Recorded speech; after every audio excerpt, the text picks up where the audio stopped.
Kita bersyukur pagi ini kita adalah orang-orang yang beruntung karena masih dikasih kesempatan untuk melaksanakan ibadah sholat subuh berjamaah.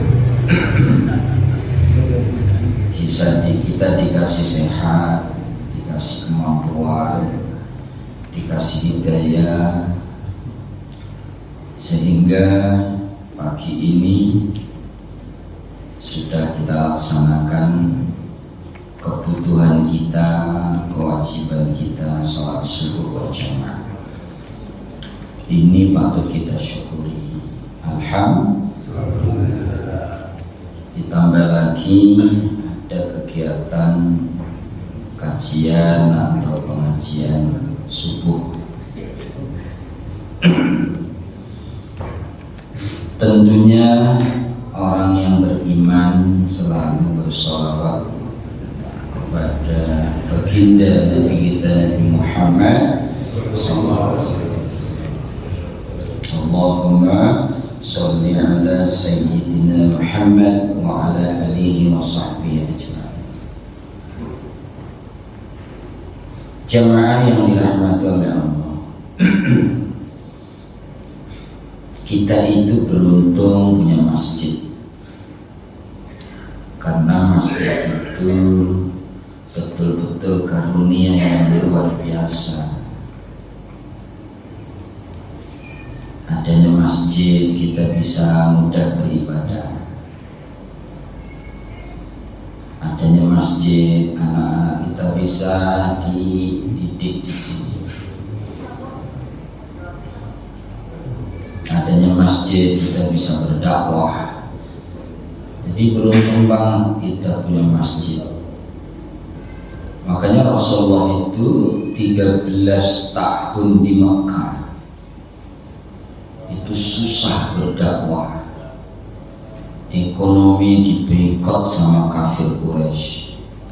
Kaum muslimin disiksa bisa-bisa. Saat itu Rasulullah tidak ada perintah kecuali sabar dan sabar. Yang akhirnya Rasulullah menganjurkan para sahabat pindah, hijrah. Pertama ke Habasyah dipimpin oleh Ja'far. Ja'far itu sepupu Nabi. Bapaknya Ja'far itu namanya Abu Thalib. Abu Thalib itu punya anak Ja'far, termasuk Ali. Ali itu adiknya Ja'far. Ali Ja'far itu jaraknya 10 tahun. Ja'far ketika kecilnya diambil Abbas, saudaranya Abu Thalib. Kemudian Ali diambil oleh Rasulullah. Jadi sepupu ini Ja'far. Rasulullah anaknya Abdullah, Abu Thalib, Abbas itu saudara. Ja'far ini dalam riwayat yang sangat sahih, orang atau saudara Nabi, sahabat Nabi yang percis. Nah, kalau pakai S masih belum banget. Ini percis. Kalau persis itu baru mirip-mirip lah. Ini percis. Nah, itu orang Betawi yang ngomong.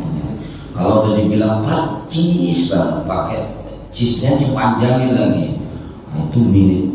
Makanya ketika Abu Bakar berangkat Ja'far ini berangkat ke Madinah, itu di Madinah itu orang dikira itu Rasulullah. Saya ketemu, Assalamualaikum ya Rasulullah, Assalamualaikum Rasulullah. Lah, saya bukan Rasulullah, saya Ja'far. Saking miripnya. Ibarat saya mirip dengan tuwismu lah gitu kira-kira. Jadi mirip, tapi bukan persis, jadi agak jauh. Jadi emang manusia itu banyak yang mirip. Jadi kalau kisah mirip-miripan ini zaman Umar pernah itu, zaman Umar Ibn Khattab. Umar waktu itu jadi khalifah. Ada orang aneh, ada 2 orang masuk masjid, pokoknya susah membedakan ini 2 orang. susah membedakan. Hanya Umar ini kan orangnya unik, antik, suka yang aneh-aneh. Tanya, coba sini, sampai ini siapa? Mana bapaknya, mana anaknya, mana kakaknya, mana adiknya? Karena ini dua orang persis. Akhirnya bercerita, wahai Khalifah, ini sebenarnya anak saya. Loh, kok umurnya kelihatannya nggak beda jauh? Kisahnya begini, waktu itu istri saya hamil. Saya itu mau pergi, pamit sama istri saya. Kemudian istri saya bilang, jangan pergi, aku sudah hamil besar, mau lahiran, tapi saya ngotot pergi. Sehingga mau pergi itu perutnya saya pegang, perut istri saya itu saya pegang. Semoga Allah melindungi bayi ini. Saya pergi. Begitu pulang dari bepergian, istrinya meninggal, sebayi-bayinya dikubur. Tapi ada keanehan, terdengar sesuatu di dalam kubur itu, sehingga digali kembali, ternyata bayinya lahir selamat. Nah, ini anak saya. Apa kata Umar? Andai dulu mengatakan, berdoa meminta kepada Allah ketika memegang perut istrimu, aku titipkan ini bayi dan istriku, istrimu akan selamat. Tapi waktu itu kamu hanya menitipkan bayimu kepada Allah. Jadi ketika kamu pergi, aku titipkan bayi ini kepada Allah selamat. Yang sehingga lahirnya itu perkembangannya oleh Allah dibikin mirip persis.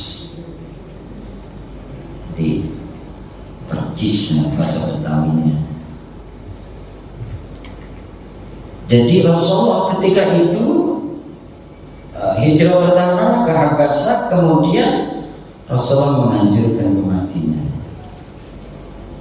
Di sampai Madinah, yang dilakukan oleh Rasulullah itu pertama bukan membangun ekonomi,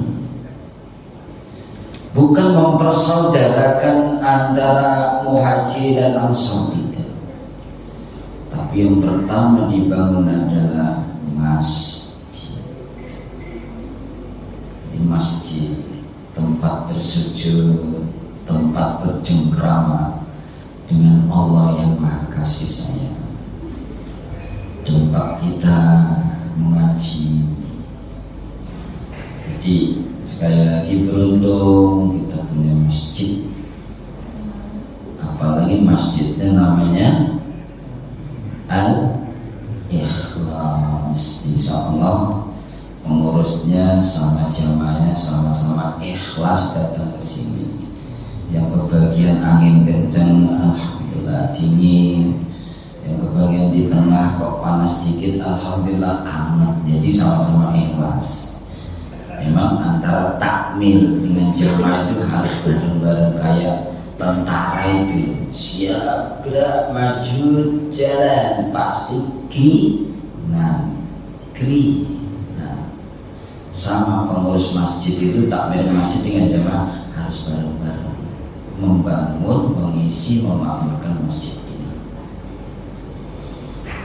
Jadi masjid jelas berfungsi sebagai media untuk ibadah, untuk dakwah, untuk mencetak anak-anak menjadi generasi yang Islami. Tempat musyawarah itu masjid. Sebelum masuk kepada fokus inti, ada 3 kisah yang ingin saya sampaikan.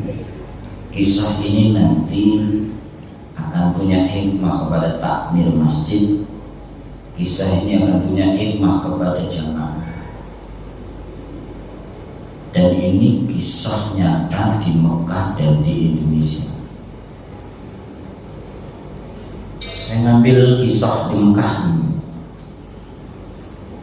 Jadi di Mekah itu, dan ini saya mendapatkan kisah ini dari seorang ulama yang sekarang ini lagi gaung, dikenal ulama Al-Quran berjalan, ahli tafsir, ahli fikih, namanya Gus Bahar. Pasti Bapak kenal beliau, Gus Bahar. Saya itu senang dengerin beliau itu, walaupun di YouTube-nya kadang-kadang bisa 3 jam. Saya dengerin jam 11, jam 2 belum selesai, sampai saya pulas, saya bangun dan masih ngomong aja Gus Bahar itu di YouTube. Apa nggak capek itu Gus Bahar itu? Jadi ternyata YouTube tuh kajian dikumpulin jadi satu sehingga berjam-jam. Kajiannya luar biasa. Saya ambil beliau mengisahkan begini, di Mekah, di Masjidil Haram, ada seorang syekh atau seorang syekh, ulama yang cukup dikenal dan punya beberapa santri dari beberapa wilayah. Jadi kalau Mekah Madinah itu yang belajar bisa dari luar, bisa. Kalau kita kan di sini ya hanya kita saja, penduduk sekitar ini. Orang Pondok Ranggon nggak ada, sini kejauhan. Di sana juga sudah ada juga. Jadi bagusnya udah setiap masjid itu ada minggu kajian, Sabtu kajian. Syekh ini punya anak gadis, hidungnya mancung, cantik. Orang Arab itu rata-rata mancung hidungnya, nggak kayak orang kelapa dua. Orang kelapa dua ini ya mancung ke dalam semua rata-rata. Jadi orang Arab itu lakinya ganteng-ganteng, ceweknya cantik-cantik.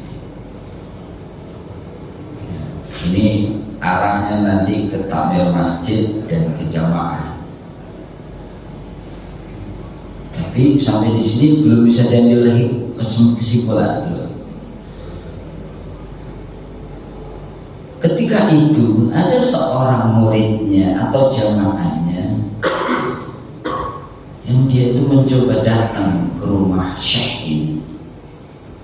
Syekh, saya ingin mempersunting putri Anda, putri engkau ya Syekh. Kata Syekh, ya boleh-boleh saja asal ada syaratnya.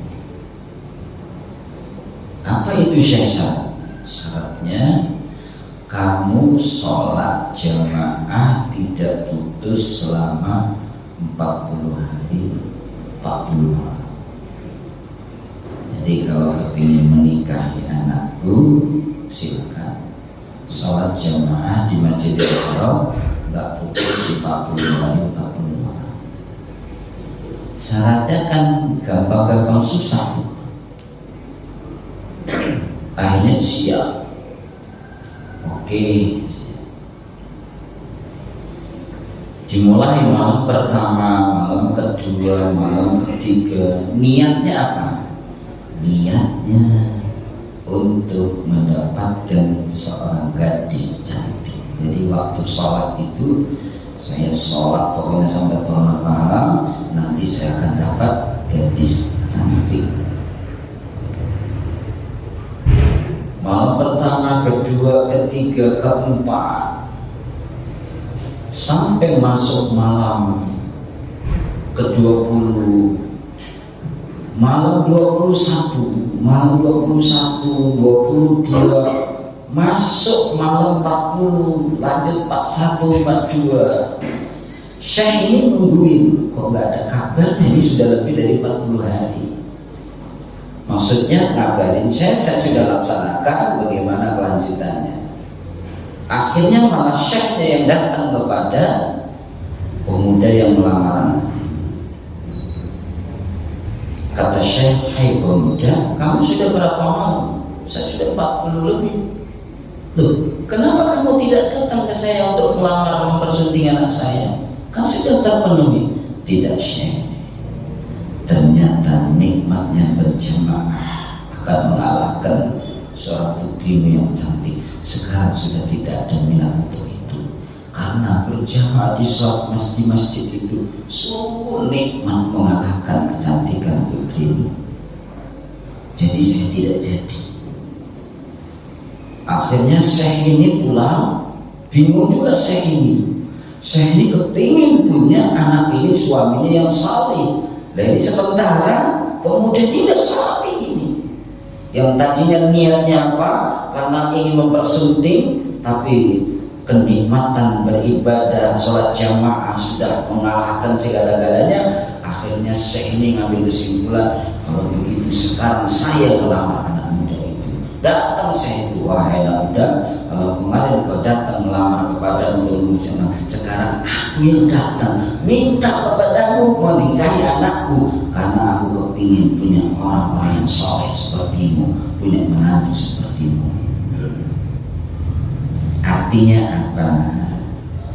Kalau pengurus masjid menemukan ada jamaah, Pak Ketua, Pak Pengurus, saya punya duit di 150.000 mau sumbang di masjid, tolong yang diumumin.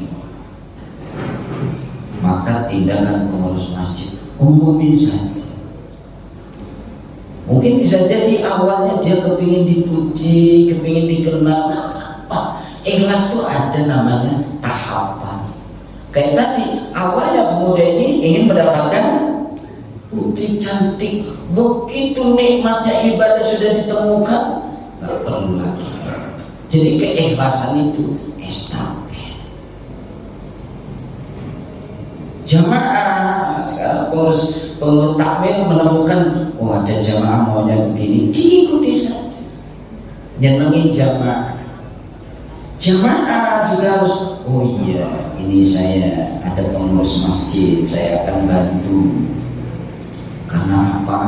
Saya alhamdulillah gak jadi takmir, gak repot-repot, tapi saya tinggal menikmati, tapi saya harus bantu. Kalau antara takmir dan jamaah ini seiring sejalan, nikmat masjid ini kita jadikan tempat untuk beribadah. Itu kisah pertama. Jadi Bapak itu kalau ada orang ke masjid kayaknya pakaiannya, lagunya ya setengah tengil deh gitu ya, setengah tengil, sholatnya kadang-kadang dia akan biarin aja, yang penting dia sholatnya di masjid. Nanti lama-lama juga diturunin kecuali sholatnya di jalan tol, itu Bapak larang itu ya, subuh-subuh jalan tol, ya kita kan mobil. Artinya apa? Sebagai pengurus masjid, sebagai jamaah, menilai seseorang itu dari segi positifnya. Dia sudah di masjid, alhamdulillah, walaupun sholatnya kelihatannya bagaimana, wudhunya aja dia dari kaki dulu, habis itu muka, kupingnya ditinggal, gak apa-apa, namanya juga baru mengenal. Coba kalau pengurus masjidnya sampai ini wudhu gak benar, jangan sholat di sini, akhirnya dia selamanya tidak akan pernah di sholat masjid kita. Pernah seorang ulama kajian di Bapus membahas tentang fikih, tentang kentut. Begitu bahas, dia belum datang jamaah ini. Begitu selesai bahasan dia datang. Ada di perjalanan kok ada ngentut. Begitu di masjid, apa masalahnya? Gak tahu di masjid lagi bahas kentut. Batalnya sholat itu apa? Kentut kan salah satu buah angin. Jamaah nanya, baru datang langsung nanya. Kalau bahasa kayaknya ngomong banget baru datang dan nanya. Tapi kalau bahasa indahnya alhamdulillah, dia baru datang aja udah mau nanya. Bagus banget ini orang. Nanya, Pak Ustadz nanya, kalau saya kentut tapi pelan batal enggak? Kentutnya pelan batal enggak? Ustadznya salah ngomong nih Kiai, mungkin lagi kurang mood aja. Makanya ngaji jangan terlambat, jadi bodoh sampai sejak itu gak mau menginjak ke masjid. Kasihan ya. Jadi dari takmir itu betul-betul harus cantik main, harus cantik karena ngomong, takmir itu ngomong. Yang di mall juga harus indah, jangan takmir aja suruh cantik, yang di mall gajul terus jangan. Indahnya apa? Oh takmir ini kayaknya lagi sibuk bersihin sampah ini. Saya pas lewat ini, saya mau bantuin dulu. Itu namanya jamaah yang indah. Jadi jangan sampai masjid ini ada orang yang baru kenal Islam, baru ngontrak, baru beli rumah di sini, ketepatan dia lagi belajar, ada kesalahan, kemudian kita serang, kemudian dia sampai tidak mau datang ke masjid kita. Ada anak kecil naruh telur di ujung sini. Kita nih yang dewasa nggak usah cari, mana yang naruh telur, nggak usah. Telur ini pindah di tengah, aman. Anaknya datang, saya yang naruh telur sini siapa? Saya Pak. Nanti kalau jatuh gimana Pak Kleset? Oh iya Pak, mohon maaf, cantik itu mainnya. Sama jadi takmir masjid gitu. Jadi jamaahnya begitu. Kalau ada ustadz yang nggak disukai, ya jangan langsung. Ustadz bacaan yang panjang banget saya nggak suka. Kenapa nggak pakai kulhu aja sih? Jangan begitu. Kalau pakai kulhu anas, kalau orang lewat pasti kulhu nih masih di kulhu, kan nggak enak ustadznya. Ibu-ibu mau ke pasar Anas nih, kan nggak enak. Hanya dipanggil Ustadz Sohili, Ustadz Anas dan kulhu, kan nggak enak. Jadi jamaah juga harus cantik ngingetin takmir. Pak Haji, saya pikir ini pintu ini udah rusak nih Pak Haji. Saya ada duit ini nggak banyak, saya hanya 1 juta. Tolong titip Pak Haji nanti dimusyawarahkan diganti yang baru, cantik itu jamaah. Pak Haji, pintu udah rusak ini, buat aja kalau sekarang Madura. Kalau perlu tak buat saya aja. Ya itu namanya jamaah al-Geblegiun gitu. Jadi takmir harus cantik, jamaah juga harus indah, enak itu. Kita udah dicontohin Pak, takmir sama jamaah beda. Takmir ngurusin, ngelola, jamaah mendukung. Loh jangan semuanya diangkat jadi takmir, Ustaz, bingung kita. Atau semuanya jadi jamaah, gak ada yang ngurus, lebih repot lagi. Kayak ini loh, ini jempol, ini telunjuk, ini jari tengah, ini jari manis, kelingking, bareng-bareng asik. Bukan kecamatan, naikin mic ini bareng, nurunin bareng. Tapi tugasnya beda-beda loh. Jempol untuk apa? Ya ini Pak RT nih, Pak RW, masjid saya Ustaz, di RW saya bagus Ustaz. Masjidnya alhamdulillah sekarang udah pasang AC, baru ada 4 biji, udah 1, 2, 3, 5. Nanti minggu depan dipasang 30 AC Ustaz, biar orang yang jamaah subuh pulang kelengar semua, keinginan semua. Nah ini jempol nih. Jadi kalau jamaah kepingin muji takmir kita bagus Ustaz, pakai ini takmir itu Ustaz. Alhamdulillah sih jamaahnya bagus Ustaz, subuhnya itu banyak. Subuh ini simbol aja, simbol keberkahan. Kalau sudah banyak berkah. Saya sedih juga di masjid saya, subuh itu saya berdua karena memang jamaahnya nggak ada. Karena penduduk saya sedikit, sudah gitu di sana kebanyakan saudara saya di sana itu banyak kebatinan, jadi saya belum punya jamaah. Mudah-mudahan nanti akan datang satu-satu, mungkin tugas saya itu.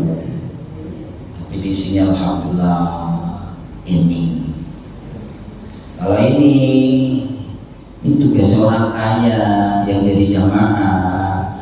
Pak Ketua, ini tolong lafaz-lafaznya kalau bisa dilap-lap Pak Ketua, atau kalau perlu dicerahkan lagi warnanya. Dia orang kaya nunjuk beres. Atau Pak Ketua, iya Pak, ini catnya nggak ada beres, saya nanti keluarin kantongnya. Nunjuk itu bagian orang kaya. Orang miskin jangan nunjuk, tolong Pak Ketua pintunya diganti, pintu diganti. Pakai apa? Nggak tahu Pak Ketua.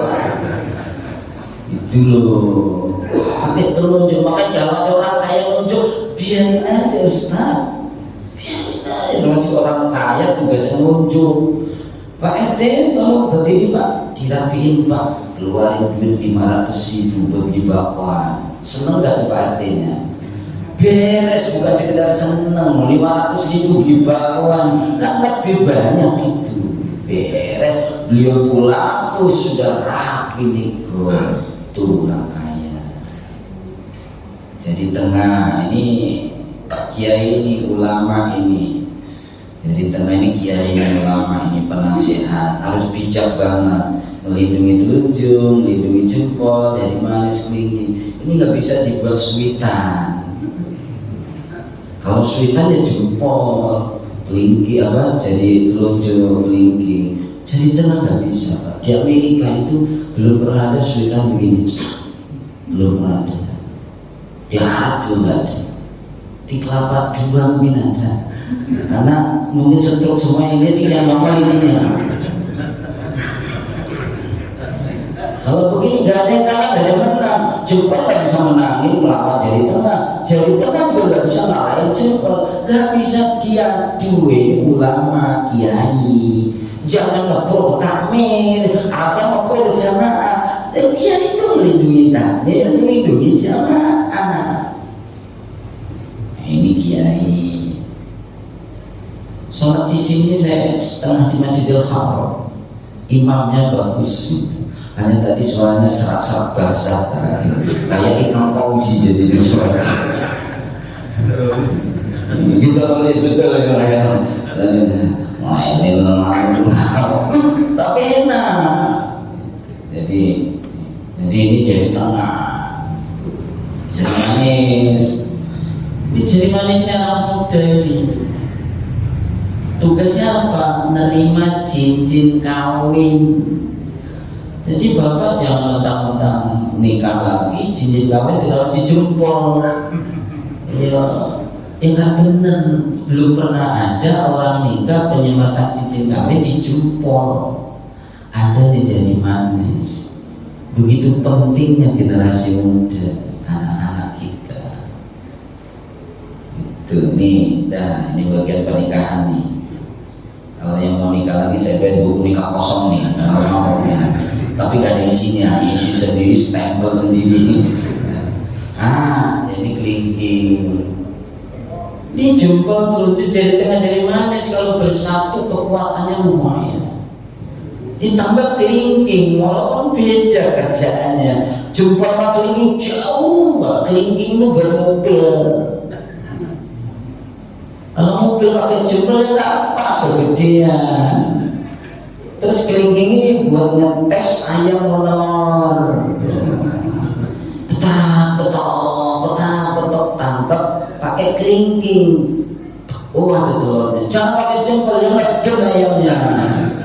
Oh ada telurnya. Pakai pernah kan? Kerjaannya dia. Terus habis tes itu dijilat asing juga. Nah ini ternyata jempol terus jadinya dari mana lagi? Kalau rukun, akur, bareng-bareng, subhanallah. Ini jadi Allah itu menciptakan. Jadi bukan sekedar menciptakan, ternyata simbol.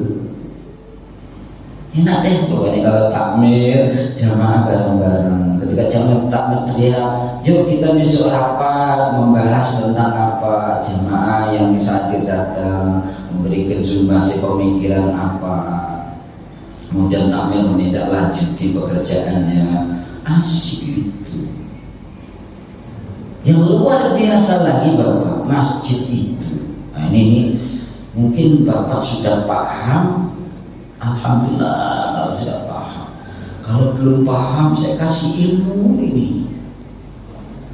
Orang sholat di masjid, kalau imamnya Ustaz kita tadi khusyuk, ikhlas, sementara jamaahnya nggak ada yang ikhlas, nggak ada yang khusyuk, maka lantaran imamnya khusyuk diampuni dosa kita. Makanya jamaah itu begitu luar biasa. Oke deh, Ustadz kita lagi galau, dia ngimami, beliau ngimami, ya enggak konsentrasi, kok khusyuannya hilang. Ada jamaah satu aja yang khusyuk, itu juga penyebab diampuni dosa kita. Oke deh, imam sama makmum sama-sama galau, nggak tahu deh, mungkin gara-gara corona kemarin kan, ya, gara-gara kalau nggak ada yang khusyuk, tapi lantaran jamaah sholat di masjid bareng, itu juga menjadi penyebab diampuni dosa kita. Makanya laki-laki dianjurkan sholat itu berjamaah di masjid.